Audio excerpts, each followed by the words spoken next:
tenemos que actualizarnos en las infecciones respiratorias porque ya nos toca, ya es necesario que estemos atentos a esta nueva situación en relación a la vacuna COVID, a esta nueva cocirculación de virus influenza, COVID y por supuesto virus sincitial respiratorio.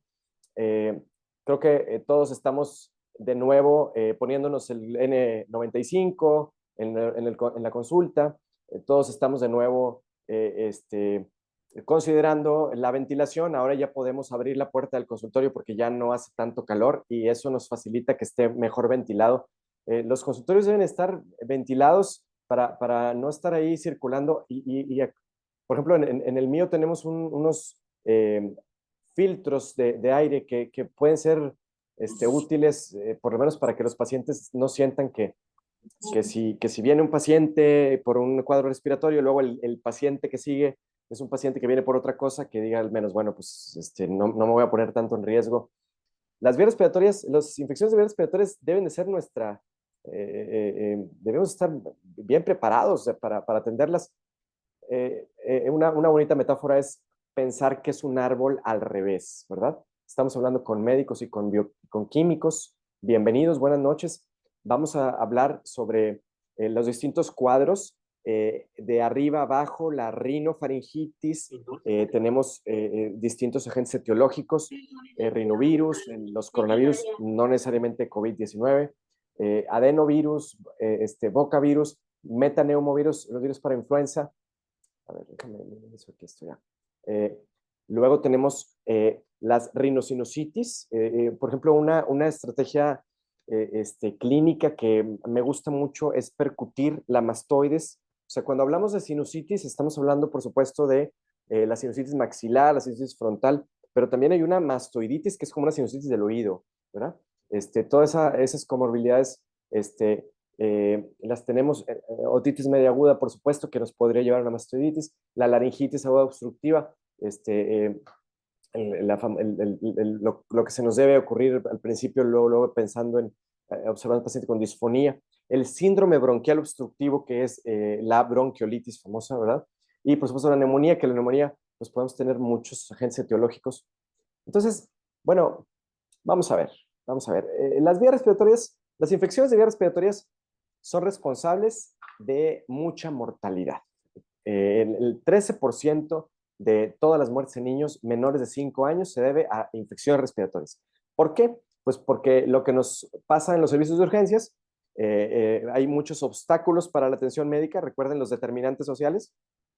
Todos hemos atendido a las 2 de la mañana a ese niño que estuvo desde la mañana con rinorrea, con tos, con fiebre y por alguna razón, porque no tuvieron cómo llevarlo, porque está muy lejos. Por ejemplo, yo trabajo en una sala de urgencias que atiende pacientes de 2, 3 horas de distancia de la sierra, eh, o porque, por supuesto, la idea de muchas personas es, vamos a ver si le quita, vamos a darle tempra, vamos a darle paracetamol. Eh, entonces, bueno, pues esto se llega a complicar, ¿verdad? Eh, por supuesto que es la causa más importante de muerte en niños menores de 5 años y la sexta causa de muerte en general. Ahora, hablando de adulto mayor, en un estudio, por ejemplo, en cuanto a un asilo, nos dimos cuenta que mayores de 85 años, fumadores, usadores de esteroides, antecedente de EPOC, antecedente de stroke, el antecedente de una disminución de sus funciones cognitivas, porque el autocuidado tiene mucho que ver con esta intención de poder tener una adecuada ventilación, ¿verdad? O sea, entonces, una persona con una disfunción cognitiva puede tener un riesgo de una infección respiratoria. En otro estudio, se determinó factores de riesgo para neumonía como, por supuesto, edad mayor, sexo masculino, dificultad para tragar y dificultad para tomar medicamentos por vía oral. Bueno, todos estos son eh, este, preludios de lo que vamos a hablar. O sea, ya sabemos que antes de COVID Más, aquí están algunos libros que consulté. O sea, ni siquiera existía el COVID. O sea, las causas, la causa etiológica era Streptococcus pneumoniae, el principal patógeno responsable, pero llegó COVID y entonces absolutamente todo cambió. Vamos a platicar el día de hoy sobre la neumonía por COVID, la neumonía por influenza, neumonía por virus sistémico respiratorio.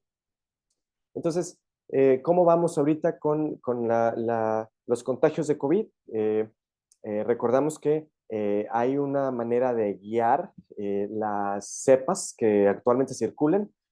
Una manera es, como se hace en Estados Unidos, con el agua de desecho, el agua de las descargas de los sanitarios. Se puede tratar. Esta trata de agua nos lleva a información y podemos ir rastreando estos cepas que se encuentran circulando. Tuvimos aproximadamente por agosto, septiembre, un pico que pudo haber dado una oleada ahí, que gracias a Dios no fue así. Ahora, por ejemplo, acá en Monterrey no tenemos tantos casos como los pronosticábamos. No sabemos cómo nos va a ir en noviembre, en diciembre, enero, febrero. Aquí en Monterrey es hasta diciembre, hasta enero, es cuando viene el buen frío. Esta es una gráfica de cómo efectivamente a nivel mundial tuvimos ese pico a principios de octubre, pero ya va al descenso. Esta es una estadística de la OMS. Y bueno, entonces vamos a ver cuál es la cepa que está ahorita circulando. COVID se nos presentó en la cepa eh, inicial, la cepa primordial. De ahí se derivaron las variantes, la alfa, la beta, la gamma, la delta. Estas sí fueron de preocupación. Luego resultaron otras variantes que son solo de bajo monitoreo, como la epsilon, la zeta, la eta, la teta, la iota, kappa, lambda, mini, si, omicron. Llegó el omicron y entonces el omicron se fue separando genéticamente de la cepa primordial, ¿verdad? Las variantes de preocupación se caracterizan porque tienen un aumento en la virulencia en términos de transmisibilidad, de infectividad, de gravedad, de disminución de eficacia de fármacos y de los anticuerpos monoclonales y, por supuesto, de las vacunas o por el fracaso de métodos diagnósticos. Bueno, actualmente tenemos una circulación de la cepa KB.3.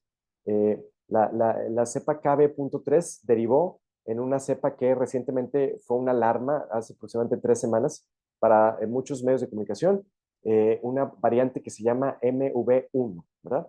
Entonces, durante 2023 hemos visto cómo una oleada fue por febrero, la llamada pirola, una oleada fue por allá por julio-agosto, septiembre, es la que le comento, y vamos a ver si vamos a tener una tercera oleada a finales de diciembre, con la variante KP3. ¿Qué pasa con estas variantes? Bueno, pues lo que pasa es que la capacidad antigénica, esto es la capacidad infectiva del virus, mejora su fitness, su rendimiento, mejora su capacidad, mejora el escape. Este mejor escape, lo hemos platicado en otras conferencias, se debe a las mutaciones de la superficie, no tanto de las mutaciones de las proteínas del centro del virus, ¿verdad? O sea, las mutaciones de Spike son las que involucran al receptor de la enzima convertidora de angiotensina, que son las que, por supuesto, afectan el ingreso del virión a la célula. Las mutaciones no Spike no necesariamente implican un aumento en la virulencia, ¿verdad? Estas son microfotografías electrónicas, más bien esquemas de la proteína Spike, donde se muestran las distintas variantes, mutaciones, que son las mutaciones FLIRT, que son las mutaciones de las variantes KP2 y KP3, que son las ahorita que predominan. Entonces, la idea de este microorganismo, como todo microorganismo que desea sobrevivir, es incrementar la efectividad, evadir las defensas, adaptarse para un mayor efectivo desarrollo post-infección y, por supuesto, mimetizar y evitar el reconocimiento de las células T. Eh, bueno, estas habilidades ya las hemos platicado, hemos hablado sobre cómo se mejora la afinidad al receptor de la enzima colectora de angiotensina, disminuye la eficiencia de la unión de anticuerpos, eh, este, eh, la otra mutación mejora la eficacia a la entrada del virus al proveer la evasión de anticuerpos. Eh, eh, este, entonces, bueno, pues esta está repetida. Otra de las necesidad de conocer este mapeo de las variantes y de las mutaciones es porque nos lleva a poder entender cuáles van a ser las dianas de las vacunas. Esta vacuna actualizada, que va a depender de la KP.2, que es la que se ha elegido como la variante eh, que es suficientemente diferente de la cepa ancestral. eh, bueno, va a estar producida por Pfizer, por Moderna, por Novavax, ya está autorizada. Y bueno, las variantes que les comentaba recientemente, la MV1 es simplemente una derivación de la JN1 y la variante XS es de la variante KP.3, ¿verdad? Bueno, el caso es que los síntomas son iguales. Entonces, en la clínica, nosotros debemos de saber que un paciente puede tener, ya sabemos, síntomas de instalación abrupta, síntomas inespecíficos. Eh, todos hemos tenido pacientes que llegan con anosmia y es influenza, y llegan con cefalea y es dengue, y llegan con fiebre y no es nada, ¿verdad? Entonces, la tecnología de las pruebas rápidas se convierte en un arma que vamos a utilizar nosotros los clínicos, pero la tenemos que usar con mucho juicio y este interrogatorio tiene que estar muy bien hecho y esta expresión física debe estar muy bien elaborada. El paciente va a referir fiebre, tos, odinofagia, rinorrea, por supuesto, cefalea. Ahorita vamos a ver que, por ejemplo, a diferencia de la influenza, la cefalea puede ser menos intensa que la influenza. O sea, seguramente es de todo sabido que los pacientes con dengue, ahora con tanto dengue que tenemos, o los pacientes con influenza, que recientemente estamos teniendo un resurgimiento de esta temporada de influenza 2024 2025, los pacientes con influenza y con dengue se quejan más de COVID, perdón, se quejan más que COVID, ¿verdad?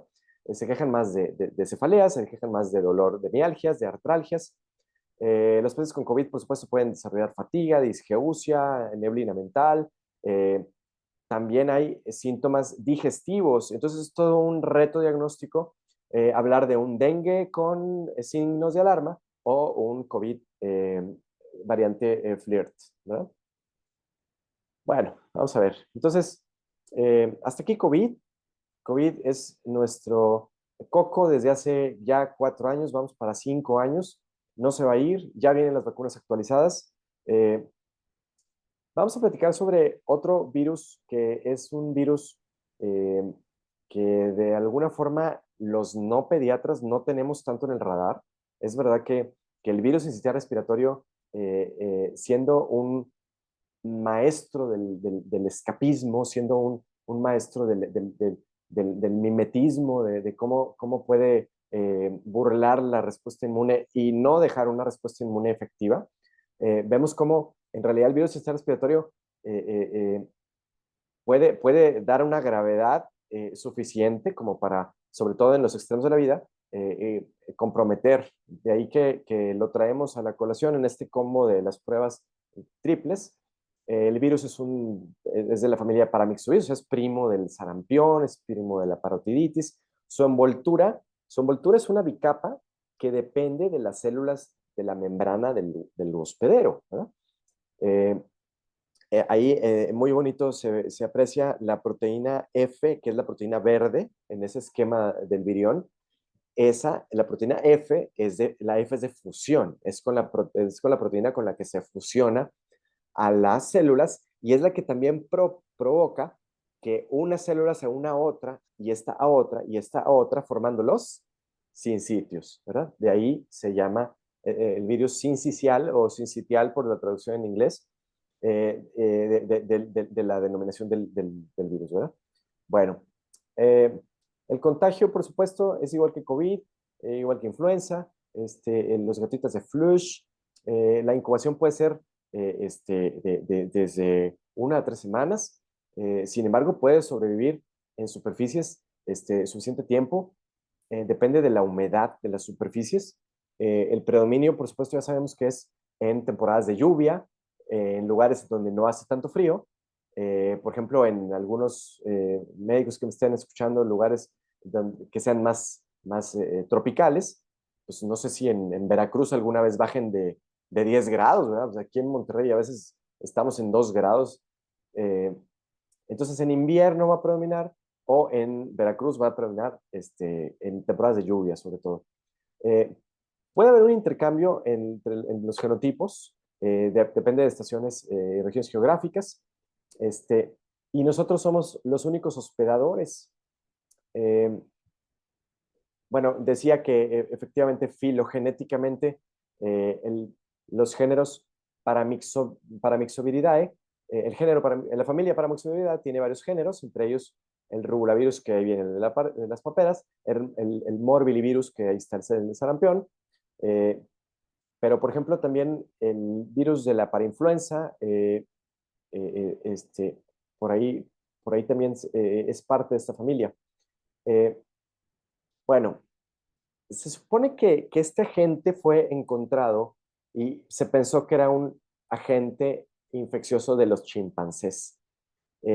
Luego descubrieron que algunos trabajadores del laboratorio donde estaban los chimpancés desarrollaron anticuerpos, entonces pensaron que se trataba de un agente de chimpancés hasta que se le cambió el nombre.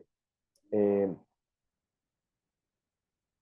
estas secreciones, ya hablamos, pueden sobrevivir en superficies mucho tiempo dependiendo de la humedad. La variación antigénica, el subtipo A es representado sobre todo por la cepa A2 y el subtipo B es sobre todo representado por la cepa 18537. Pueden circular ambos al mismo tiempo.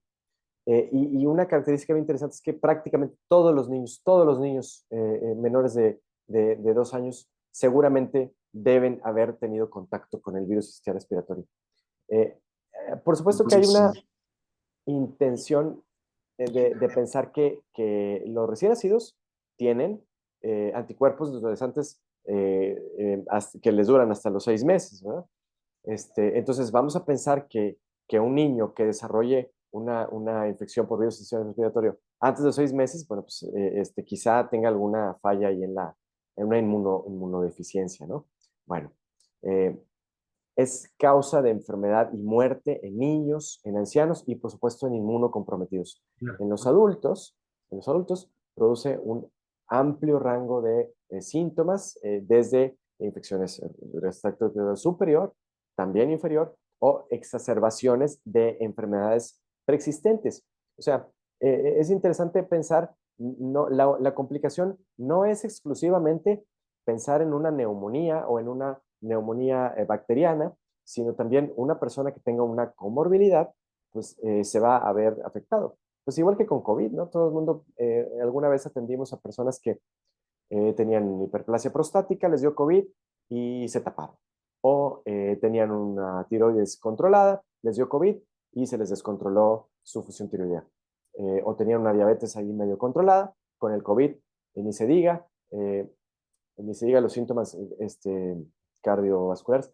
Ahí en el consultorio me mandaron este flyer. O sea, en realidad sí estamos rastreando, sí estamos buscando. Este es un sitio de investigación a los que, a donde van pacientes. Si acaso hay pacientes que llegan al consultorio con un cuadro que podría ser virus sistémico respiratorio, hay protocolos en donde se están usando anticuerpos, están probando anticuerpos. Hoy me visitó la representante de Glaxo y me dijo que Arexvy ya va a estar a partir de marzo en México. Es la vacuna de Glaxo, la única en México que va a estar en dosis única a partir de marzo más o menos, para prevenir el VSR. Yo creo que pues, a partir de marzo ya se le va a haber terminado la temporada de invierno, pero bueno, pues por lo menos que esté disponible. Ya sabemos que el virus sincitial, el tratamiento sobre todo es medidas de soporte, no funciona la ribavirina para todos, no funciona la terapia antiviral general, ¿verdad? Para todos.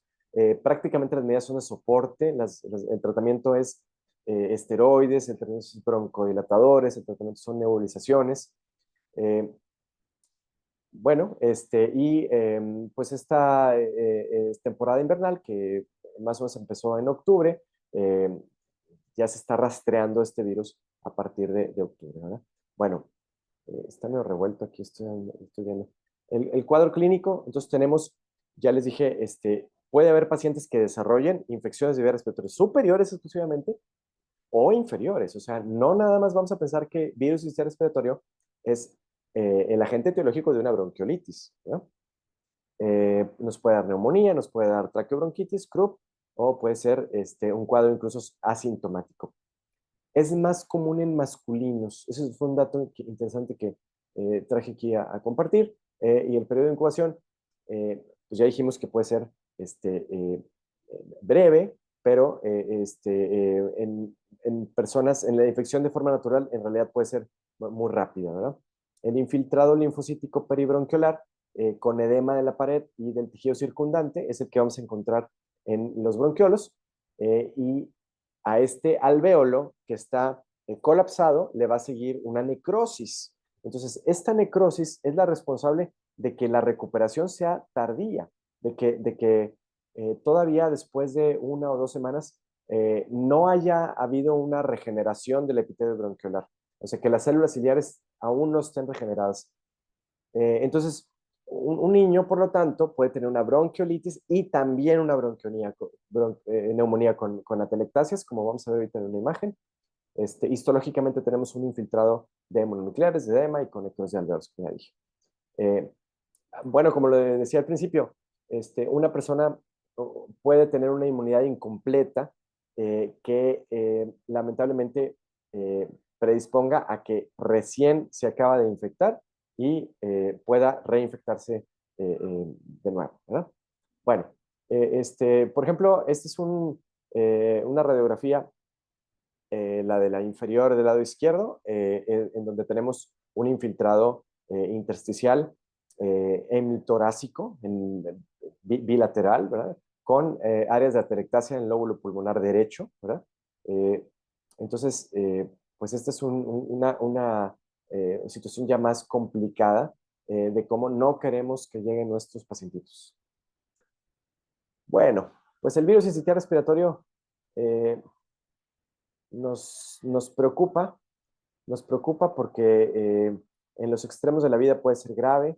El virus sincitial respiratorio no lo ubican las personas, o sea, tenemos que explicar no, que en el abanico de posibilidades diagnósticas no nada más está COVID o influenza, sino tenemos muchos otros virus, agentes etiológicos, y las pruebas dirigidas para ello nos ayudan a tener una certeza diagnóstica y terapéutica. Y la influenza, bueno, pues mucha gente ya la ubica, ya sabe que hay unas mutaciones, que periódicamente tenemos unas presentaciones, que incluso hubo una pandemia en el 2009, ¿verdad? Vamos a platicar un poquito sobre cómo...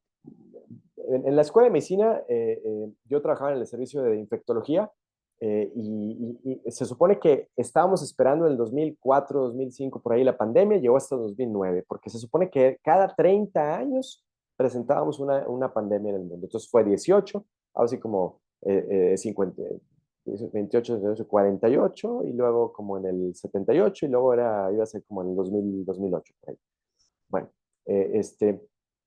la razón de que esto ocurra es porque en un momento concreto solo existe en todo el mundo un único subtipo de virus de la influenza tipo A, ¿verdad? O sea, ya sabemos que la hemaglutinina, el 25% de las proteínas totales es hemaglutinina, es la proteína que permite la absorción y la penetración del virión a la célula, estimula la fusión entre las membranas, aglutina eritrocitos, induce la síntesis de anticuerpos neutralizantes, y la neuroaminidasa, por otro lado, es apenas el 6% de las proteínas totales del virión y ayuda a transportar el virus a través de las mucinas, ¿verdad?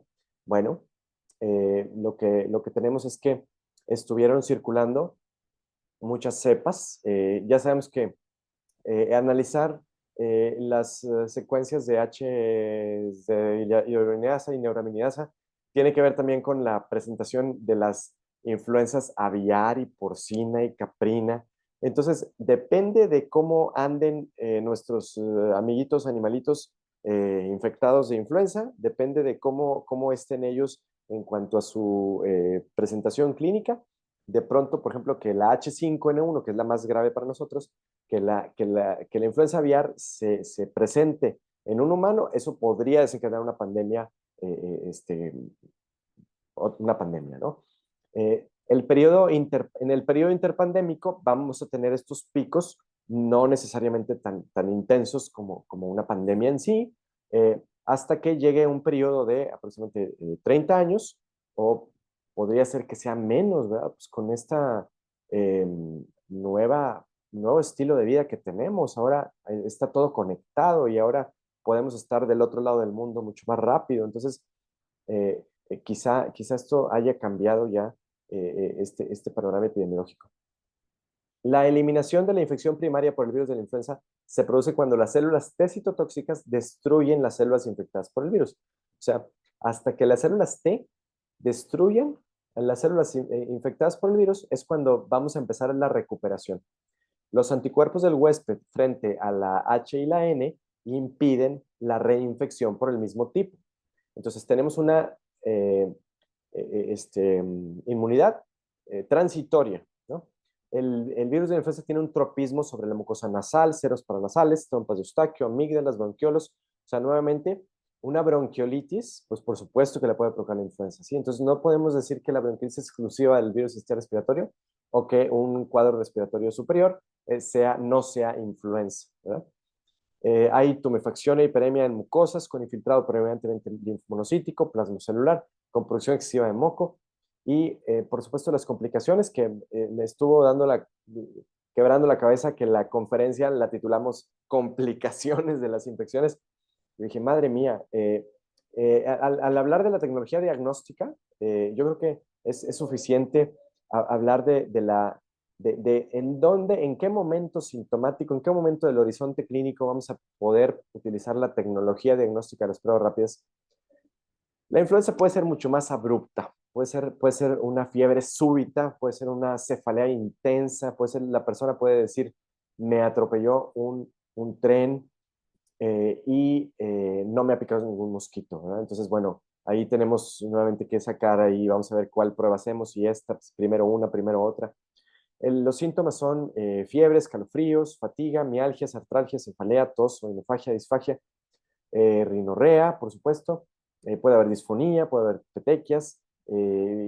Piensen en un paciente con fiebre, con fatiga y con petequias, y que le haya picado mosquitos. Pues eso sería terrible, porque si no le hacemos una prueba de influenza, el paciente no va a recibir el oseltamivir, ¿no?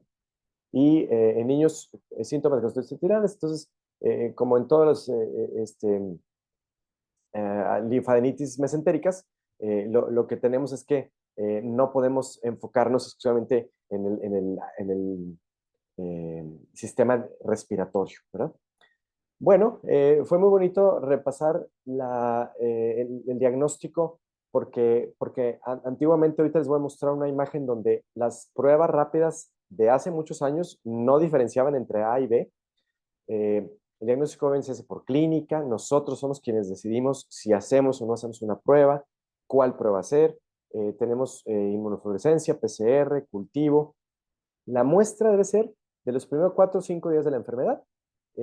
Y lo que decimos en infectología lo que dice en infectología es, un paciente con fiebre es el mejor paciente porque tenemos una carga viral alta, ¿verdad?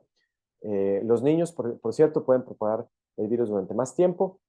Y esta imagen me gustó mucho porque cuando tenemos un pico de casos, pues una cosa es el valor clínico que le damos a la prueba y otra el valor epidemiológico que le damos a la prueba. Es decir, eh, si hay muchos casos, entonces quizá las pruebas más bien nos estén reportando un valor epidemiológico y esto implica necesariamente que no tenemos que hacerle tantas pruebas a todos, algo así como pensar en una infección en rebaño, a diferencia de una disminución en los casos, que estén saliendo negativas, negativas, negativas, pues eso obviamente que nos debe alertar a seguir rastreando, ¿verdad? Las muestras centinelas que tanto hacíamos en la Facultad de Medicina. Bueno, ahora, no, no voy a hablar mucho de tratamiento, no hablé de tratamiento en COVID ni en virus sistema respiratorio. Eh, eh, el tratamiento de la influenza, ya sabemos que el oseltamivir se consigue ahora muy fácil, tenemos que dar receta para que el paciente no se automedique. Las embarazadas les podemos dar su medicamento porque es mejor tener riesgo-beneficio tenemos que cuidar a la mujer embarazada. Y la quimioprofilaxis, que protocolo de prevención, preexposición, perdón, posexposición, eh, eh, es sacado directamente de la pandemia de 2009. Pues la quimioprofilaxis también nos explica que el paciente, después de 7 días, ya no le podemos dar quimioprofilaxis. O sea, si una persona tuvo un contacto, tiene 7 días para tener un tratamiento preventivo. Si en esos 7 días no desarrolló síntomas, ya no le vamos a dar, ¿no? Y dicho sea de paso, yo he tenido pacientes con hepatitis por el oseltamivir. Entonces, el oseltamivir no es para todos, es solo para quien sí lo necesita, ¿verdad? Eh, bueno, pues obviamente que las complicaciones, la neumonía por focos múltiples, el empeoramiento de afecciones médicas existentes, este, es un punto al que no queremos llegar.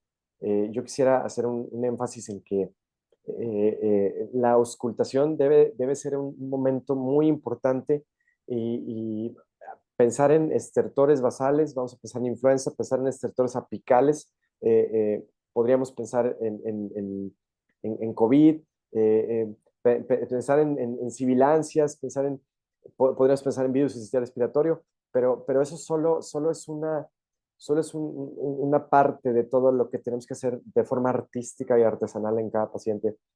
Eh, bueno, ya vamos a tener, perdón, ya tenemos vacunas, la tetravalente ya está también aquí en México para influenza, ya está el sector salud, ya lo está distribuyendo a la población de riesgo. Hay que decirle a los pacientes de población de riesgo que se vacunen. Y bueno, pues no hay tantos riesgos. Ya sabemos que hay personas que pueden desarrollar con la vacunación, pueden desarrollar eh, su reacción tipo influenza. Recientemente, creo que fue ayer antier, vi un paciente precisamente con influenza después de la vacuna. Entonces, bueno, eh, estas son imágenes de cómo era la vacunación en la antigüedad, que a lo mejor no es tan diferente como ahora, ¿no? Este, y bueno, pues por último, eh, algunas recomendaciones sobre cómo hacemos las pruebas rápidas. Las pruebas rápidas se tienen que hacer con guantes. Las pruebas rápidas se deben de hacer frente al paciente y el paciente debe conocer el proceso de instilación del cassette, de la muestra en el cassette. Eh, Hay que inspeccionar, yo siempre inspecciono narinas, pulpejos cuando es prueba de sangre. El paciente debe estar cómodo. He tenido pacientes que desarrollan un síncope vagal, que la estimulación de la nariz les provoca síncope, les provoca mareo. Hay que tener en la mano ahí a los niños yo les doy un premio. El paciente puede escupir el hisopo. El hisopo yo lo dejo 1 minuto. Yo les digo a los pacientes que mientras mejor sea la muestra, mejor es la prueba. Por lo tanto, que la muestra el hisopo debe quedarse. Esto puede ser difícil cuando hay muchos pacientes, pero cada paciente ese es un pequeño gran momento, ¿no? Los resultados se deben interpretar en un tiempo determinado, no hay que interpretarlos de inmediato. Hay veces que podemos pensar que una línea por ahí que podemos ver, podemos estar sesgados a ver una línea y que no sea, o viceversa. Entonces, hay muchas recomendaciones con respecto a cómo hacer una buena prueba, este proceso de diagnóstico. Cuando el paciente tenemos mucha duda de cómo se hace, de cuándo hacer, por ejemplo, hay guías que nos dictan que un paciente sintomático debería tener al menos 2 pruebas negativas o 3 pruebas negativas antigénicas en un periodo determinado. Esto es, sobre todo pacientes que van a regresar a laborar, que van a tener contacto con personas vulnerables, pacientes que dicen, doctor, tengo un nieto, tengo una abuela, tengo una persona con discapacidad en casa, entonces no quiero quiero estar bien seguro de que ya no tengo los síntomas. Bueno, pues a esos pacientes les podemos ofrecer que se repita la prueba los 2, 3 días, ¿verdad? Y bueno, pues entonces eso es cuanto. Eh, Miren qué bonito, como decíamos en el 2009, eh, algunas pruebas rápidas de antígeno no teníamos la tecnología de diferenciar entre influenza tipo A y tipo B. Ahora ya lo tenemos. Entonces, la tecnología de las pruebas rápidas la tenemos que usar porque es para beneficio de nuestros pacientes. Muchas gracias. Excelente, doctor. Muchísimas gracias. Gracias por esta excelente presentación. Deseo que pasen una excelente noche y muchísimas gracias. Nos vemos en la próxima reunión.